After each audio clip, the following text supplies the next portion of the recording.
chamar o Pedro aqui para a gente fazer uma resenha, Pedro Venceslau. Agora, você imagina, Pedro, o constrangimento de você ter senadores, porque a CPMI, ela é mista, ela é composta por deputados e senadores. Você imagina eles tendo que ouvir, fazer a oitiva, ficar perguntando para o colega, né, de que senta ao lado, o coleguinha que senta ao lado, o senador Everton Rocha. E vai ter que ir, né, a oposição, porque lembrando que o Everton é vice-líder do governo Lula. Imaginem como a oposição vai deitar e rolar nessa CPMI. E o governo até, em determinado momento, eles pensaram, talvez a CPMI não seja, não queria que acontecesse, mas talvez não seja tão ruim assim só para o governo. Pedro Venceslau, você acha que essa CPMI, depois disso tudo, pode ser estendida? Essa é a expectativa do governo.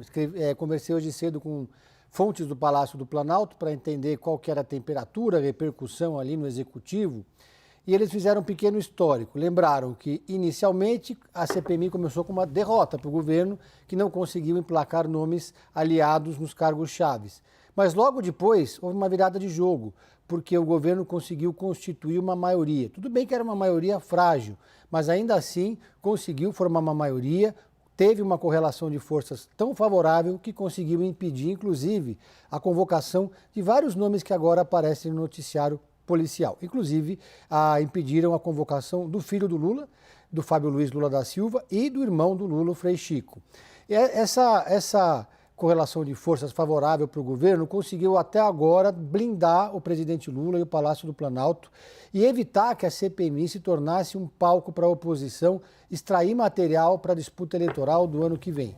E a expectativa era que a Comissão Parlamentar Mista de Inquérito do INSS encerrasse os seus trabalhos em março, logo depois do fim do recesso parlamentar.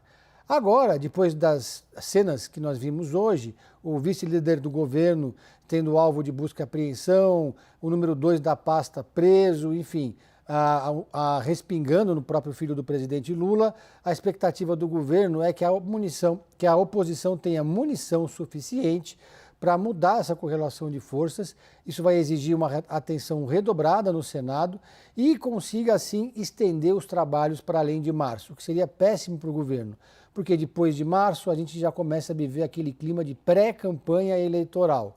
E tudo que o governo não quer é que o noticiário gire em torno da CPMI do INSS.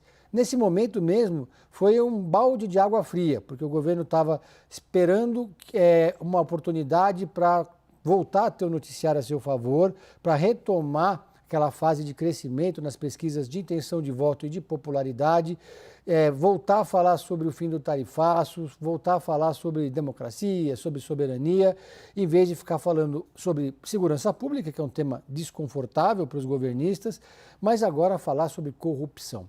A leitura dos estrategistas do PL é que a CPMI do INSS fornece essa janela de oportunidade, que é colar a questão da corrupção no governo novamente. Até então, havia uma leitura de que a CPMI era ecumênica, porque ela atingia tanto integrantes do governo atual como integrantes do governo anterior, que o esquema começou inclusive na gestão de Jair Bolsonaro e depois chegou aos seus maiores números na gestão de Luiz Inácio Lula da Silva. A tentativa para concluir de vacina do governo é esse discurso que, de certa forma, o presidente Lula já apresentou hoje nesse café da manhã /coletiva com jornalistas, de que nada disso teria acontecido se não fosse por iniciativa da Polícia Federal e, portanto, do governo federal, que foi o governo que tomou a iniciativa de fazer essa investigação, de acabar com esse esquema, de certa forma dando a entender que a Polícia Federal agiu porque o governo pediu, o que é meio contraditório, porque a Polícia Federal tem autonomia. É importante que o governo, aliás, dê autonomia para a Polícia Federal. E isso Lula pode dizer que deu.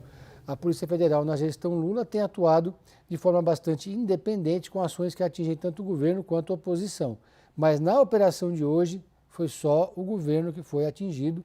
E o PDT, que é um partido aliado do governo, que até agora está num silêncio ensurdecedor, não se manifestou, não consegui, passei o dia tentando contato com o ex-ministro Carlos Lupe, que é presidente nacional do PDT, assumiu ainda mais tarefas depois que deixou o ministério, e até agora nenhuma declaração sobre como vai tratar esse caso, porque o número 2 do ministério que foi preso também é ligado ao PDT, foi uma indicação no Carlos Lupe, subiu de cargo na atual gestão do Ministério Volney, do ministro Volney, então ele também é alguém que tem essa ligação com o partido e consequentemente, com o próprio governo.